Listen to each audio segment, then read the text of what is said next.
আজকের ফটোশপ টিউটোরিয়ালে আমরা শিখব কিভাবে টেক্সটাইল প্যাটার্ন তৈরি করা যায়। এটাকে টেক্সটাইল চেক প্যাটার্নও বলে।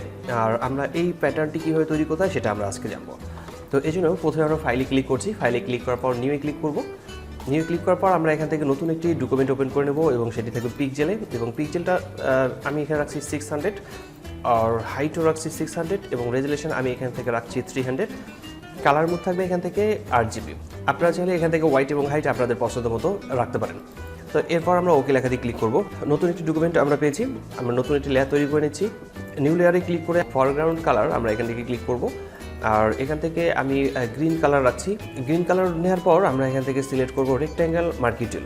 রেক্ট্যাঙ্গেল মার্কি টুল সিলেক্ট করার পর আমরা এখান থেকে ড্র্যাগ করে নেব। ড্র্যাগ করে নিতে হবে। ড্র্যাগ করে নেওয়ার পর আমরা এখান থেকে মূলত এর উইথনেসটা রাখবো মূলত 18%। আর এভাবে যদি রাখতে কষ্ট হয় সেক্ষেত্রে আমরা এখান থেকে স্টাইল এখানে নর্মাল দেওয়া আছে, আমরা এখানে ক্লিক করে এখান থেকে ফিক্সড সাইজে ক্লিক করে নিচ্ছি, এবং হোয়াইট এখান থেকে করতেছি 18, এবং হাইট এখান থেকে করে দিচ্ছি 600। শুধু ক্লিক করে নিলেই হয়ে যাবে। এরপর আমরা কালারটিকে অ্যাপ্লাই করব। এখানে আমরা কিবোর্ড থেকে অল্টার প্রেস করে ব্যাক স্পেস প্রেস করছি। এরপর আমরা মুভ টুল ক্লিক করব। মুভ টুলসে ক্লিক করার পর একে আমরা কপি করে নেব। অল্টার প্রেস করে আমরা একে একটি কপি করে নিচ্ছি, আর এই জুম করে নিচ্ছি। একটু জুম করে নেওয়ার পর একে আমরা অ্যাডজাস্ট করে বসিয়ে নেব। এই লাইন দুটিকে একসাথে করে নেব, এবং এর কালারটিকে আমরা রাখবো হোয়াইট। কিবোর্ড থেকে কন্ট্রোল প্রেস করে ব্যাক স্পেস প্রেস করলে এটি হোয়াইট হবে। আর এখন কালারটি বোঝা যাচ্ছে না, কারণ যে ব্যাকগ্রাউন্ডটা হোয়াইট। আমরা যদি এই আইটিকে অফ করে দিই তাহলে বুঝতে পারবো। তো আমি আইটিকে অফ করে রাখছি। কন্ট্রোল প্রেস করে ডি প্রেস করব, ডি সিলেক্ট হয়ে যাবে। তো এরপর আমরা এখান থেকে আবারও সিলেক্ট করছি রেক্ট্যাঙ্গেল টুল। রেক্ট্যাঙ্গেল টুল সিলেক্ট করার পর এখান থেকে আমরা নর্মাল করে নিচ্ছি। এরপর আমরা এখান থেকে একে আরও একটি প্যাটার্ন তৈরি করব। এখান থেকে ড্র্যাগ করে নেব। এখান থেকে ড্র্যাগ করে নেওয়ার পর ঠিক এভাবে আমরা ড্র্যাগ করে নিচ্ছি। এডিটে ক্লিক করব। এডিটে ক্লিক করার পর এখান থেকে ডিফাইন প্যাটার্নে ক্লিক করছি, দেন ওকে লেখাতে ক্লিক করছি। প্যাটার্নের নাম চাইলে আপনারা যে কোনো নামে রাখতে পারেন। তো এরপর এই জায়গাটায় কন্ট্রোল প্রেস করে ডিসিলেক্ট করে নেব। তো আমরা এই প্যাটার্নটিকে এখন ডিলিট করব। সবগুলোকেই সিলেক্ট করে নেব। কন্ট্রোল এ প্রেস করলে সবগুলোই সিলেক্ট হয়ে যাবে। কিবোর্ড থেকে ডিলিট প্রেস করে আমরা ডিলিট করে নেব। তো যে প্যাটার্নটি আমরা তৈরি করেছিলাম সেটাকে আমরা এখানে অ্যাপ্লাই করতে চাচ্ছি। এডিটে ক্লিক করব। এরপর ফিল লেখাতে ক্লিক করছি। কন্টেন্ট এবার এখানে রাখা আছে, আমরা এখানে ক্লিক করার পর প্যাটার্নে ক্লিক করব, এবং কাস্টম প্যাটার্নে এখানে ক্লিক করে আমরা যে প্যাটার্নটি তৈরি করেছিলাম সেই প্যাটার্নটি সিলেক্ট করে ওকে লেখাতে ক্লিক করলে ওই প্যাটার্নটি এখানে অ্যাপ্লাই হয়ে যাবে। কন্ট্রোল প্রেস করে ডিসিলেক্ট করে নেব। ডিসিলেক্ট করে নেওয়ার পর এই লেয়ারটিকে একটি কপি করে নেব। কন্ট্রোল প্রেস করে যে প্রেস করলে এটি কপি হয়ে যাবে। কন্ট্রোল প্রেস করে টি প্রেস করলে এটি সিলেক্ট হবে। এরপর আমরা একে রাউন্ড করে ঘুরিয়ে নেব, এবং শিফট কি প্রেস করলে এটা সোজা হয়ে যাবে। এরপর চেক মার্কে ক্লিক করছি। তো আমরা আবারও নতুন একটি লেয়ার তৈরি করে নিচ্ছি।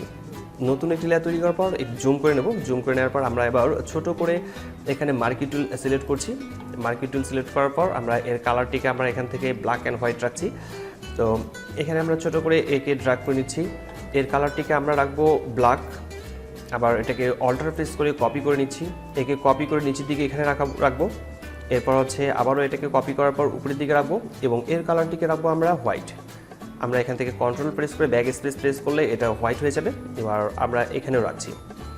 তো এই কয়েকটিকে মূলত আমরা সিলেকশন থাকা অবস্থাতে এই কাজটি করেছি, কারণ যে সিলেকশনটা যদি উঠে যায় তাহলে এটা আলাদা আলাদা লেয়ার তৈরি হইতো। সেই ক্ষেত্রে আমরা এখানে সিলেকশনটা রেখেই মূলত এই কাজটি করেছিলাম। কন্ট্রোল প্রেস করে ডি প্রেস করে ডিসিলেক্ট করে নেব, এবং কিবোর্ড থেকে কন্ট্রোল প্রেস করে এই জায়গায় ক্লিক করলে এটি সিলেক্ট হয়ে যাবে। আবারও এডিটে ক্লিক করছি। এডিটে ক্লিক করার পর আমরা এখান থেকে ডিফাইন প্যাটার্নে ক্লিক করব।